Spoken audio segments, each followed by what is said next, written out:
हम सब कहते हैं कि हमें ऑपरेशन से नफरत है। करप्ट पॉलिटिशियंस हो, अब्यूजिव पेरेंट्स हो, अब्यूजिव बॉसेस हो, एक्सप्लॉइट करने वाले बिलियनर्स हो या अनफेयर अथॉरिटी हो, लोग कहते हैं कि उनको आजादी चाहिए, उनको जस्टिस चाहिए। अब अगर आप हिस्ट्री को एंड ह्यूमन बिहेवियर को थोड़ा दूर से देखेंगे तो you will start noticing a pattern. A lot of the times the night in shining armour वाली पार्टी कहती है कि हम करप्शन इंडिया से भगा देंगे या दुनिया से भगा देंगे, कोई भी कंट्री का हो, बट वो ही घूम के खुद ही करप्शन स्कैंडल में पकड़े जाते हैं। वो एम्प्लॉय जो हमेशा सपने देखता था कि ये बॉस मुझे हमेशा ऑपरेस कर रहा है, आई विल बी डिफरेंट, वो खुद प्रमोट होकर ऑपरेसिव बॉस बन जाता है। And the most obvious one, kids who have been abused since childhood have a very high likelihood of becoming abusive parents themselves. People are under the misconception कि जब भी लोग बदलते हैं ऑपरेसिव जगह पे से तो ऑपरेशन खुद खत्म हो जाता है, but that is not the truth. लोग बदलने से the cycle of operation does not necessarily and. And why is that?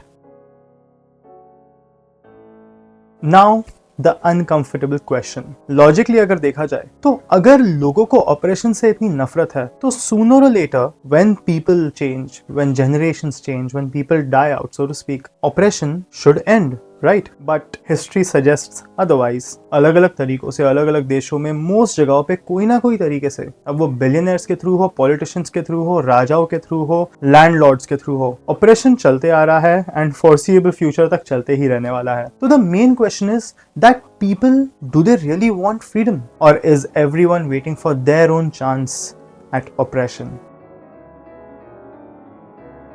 Now of course ये काफी पेसिमिस्टिक साउंड कर रहा है दैट एवरीवन अराउंड यू, जो भी ऑप्रेस्ड है, उन सब में से किसी को भी आजादी नहीं चाहिए। Everyone is waiting for their own slice of greatness, जहां पे मैं आयरन फिस्ट के साथ मेरे कंटेम्पररीज, मेरे एम्प्लॉइज, मेरे बच्चों के साथ ऑपरेशन दिखाऊं एंड बताऊं ऐसा होता है। Of course, this sounds very pessimistic, but let's explore this a little psychologically. The concept of the inherited models of power. लोग सीखते हैं authority figures से। एक employee सीखता है how to act after seeing his boss. बच्चे सीखते हैं माँ बाप को देख के। A person inherently mimics people who he believes to be more powerful or more successful than him. That is how the value system works, right? What you want, you will see in someone else. And when you see someone else, you will try to imitate him because you want what he has, right? So that leads to the logical next step. अगर एक employee एक company join करता है and वो सालों तक देखता है how his boss, a person who in his own narrow point of view of the corporate world has success by oppressing other people, तो उसकी वो छोटी सी corporate दुनिया के अंदर success equals to oppression. अगर एक बच्चा जो बचपन से मार खा खा के बड़ा हुआ है अपने बाप के हाथ, उसके छोटे से दुनिया के अंदर जहाँ पे उसको नहीं पता है बाकी बच्चे कैसे जीते हैं, उसको नहीं पता कि there is a world out there where you are not supposed to be beaten, उस बच्चे के नजरों के अंदर the concept of being a victor, the concept of being someone who is successful will be limited to being the person जिसके हाथ में belt है, क्योंकि he does not know anything else. एक oppressed बहू के हिसाब से victory will be जब वो एक खुद oppressive सास बन जाए। एक आदमी जो बचपन से खराब रोड पे पिसते हुए बड़ा हुआ है with no chance of any greatness, उसके नजरों में उसका लोकल एमएलए कॉर्पोरेटर ही उसका ये इकलौती उम्मीद है कि एक दिन मैं व्हाइट शर्ट पहन के, सफारी सूट पहन के निकलूंगा रोड पे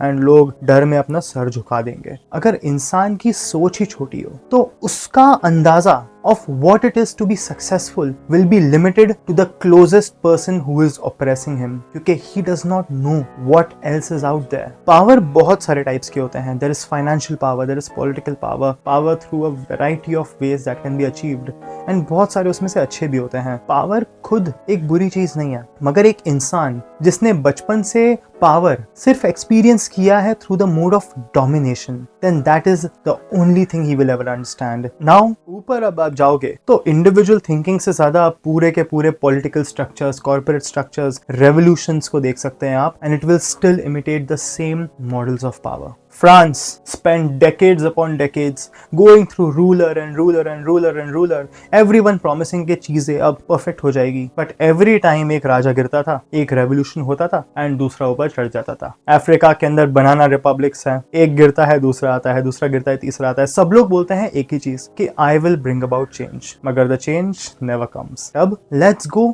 with in an individuals mind. अब सब लोगों ने मैस्लोज हायरार्की के बारे में तो सुना ही होगा, हाउ लोगों के नीड्स जो होते हैं, जब एक बेसिक नीड फुलफिल होता है, मुझे खाना मिल गया, मुझे छत मिल गई, मुझे कपड़े मिल गए, तो वहां पे बस नहीं पड़ता है, अब उसके ऊपर थोड़ा जाते हो, अब मुझे प्यार चाहिए, अब मुझे इज्जत चाहिए, मुझे सेल्फ फुलफिलमेंट चाहिए, and so on and so on and so on. Humans do not just want fairness. That's just like basic. They want respect. They want status.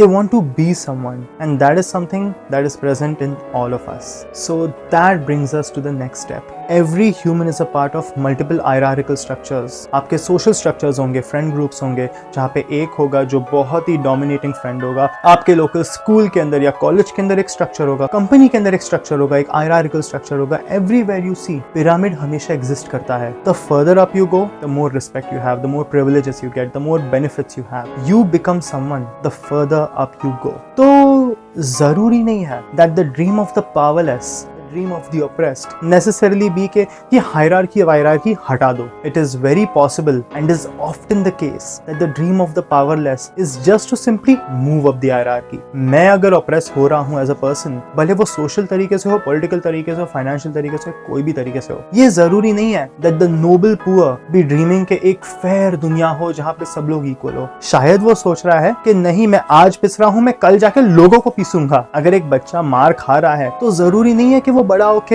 एक बेनेवोलेंट पेरेंट बने. मे बी वो बड़ा होके एक ऐसा बनेगा कि भाई मेरे बाप ने मुझे मारा, अब मैं तुझे कीमा करूंगा. सीरियल्स के अंदर अगर आप एक बहू देख रहे हैं जिसको उसकी सास ऑप्रेस करती है, तो जरूरी नहीं है दैट वो बड़ी होके समझेगी कि नहीं, मैं मेरी बहू को प्यार से रखूंगी. वो शायद और ज्यादा अहंकार हो कि नहीं, मैं तो अब इसको पतला कीमा करके छोड़ूंगी. तो now we have created the circle of oppression, जिसकी वजह से पीढ़ी दर पीढ़ी, 1000 साल, 2000 साल, humans always get oppressed. Why? There is someone in power. He oppresses you. This creates resentment within the oppressed people. The resentment creates a desire for power within the oppressed people. And जब वो power उनको मिल जाती है, तो फिर it becomes oppressive. And when it becomes oppressive, तो फिर all together you come back to the starting, जहाँ पे they oppress brand new people and the cycle continues all over again. अब हमें काफी पता चल गया है that what is the problem in this scenario, the never ending circle of domination. So the big question now is, how do you end it? And honestly, there is not a WD-40 easy one fix solution for everyone. The answer is much more complicated than you might think. लोगों को लगता है कि philosophy is like आदमी Greece के अंदर statue नंगा बैठा है ऐसे करके और सोच रहा है कि pointless चीजों के बारे में. But that is not the reality of philosophy. It is questioning the underlying basis for what is the truth itself, what is life, what is power, and that is what I want to get you a taste of. हम लोग in the circle of domination हमेशा ये सवाल पूछते हैं कि power कैसे मिलेगा, हम किस तरह लैडर के ऊपर रेंगते हुए जाएंगे, हम किस तरह ये पाएंगे वो पाएंगे. But someone who is trapped in the cycle should ask yourself, what is power, what is legitimate power? क्योंकि जब तक आप ये अपने आप को क्वेश्चन नहीं करेंगे कि पावर क्या होता है, तब तक आप उस साइकिल से बाहर कैसे आएंगे. अगर आदमी की नजरों के अंदर एक ही रास्ता है पावर का, तो फिर वो साइकिल तोड़ ही नहीं पाएगा, क्योंकि he does not know anything else. And that is the solution.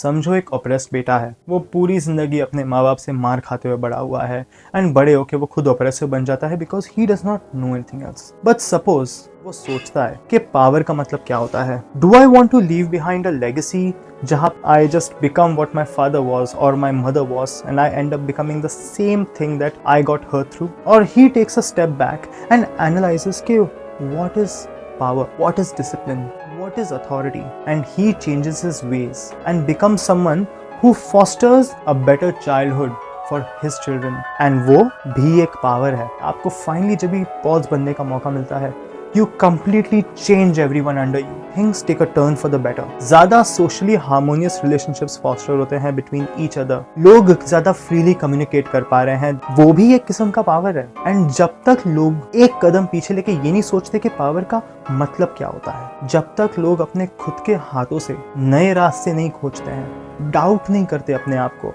कि may be what I know is not the only solution. Maybe there are other solutions out there which will be much more sustainable and better for yourself. So देखा जाए तो the ultimate solution is to take a step back and think. Honestly, in today's political and social and financial climate, I think people could do a lot with just taking a step back and thinking a second before doing something, don't they?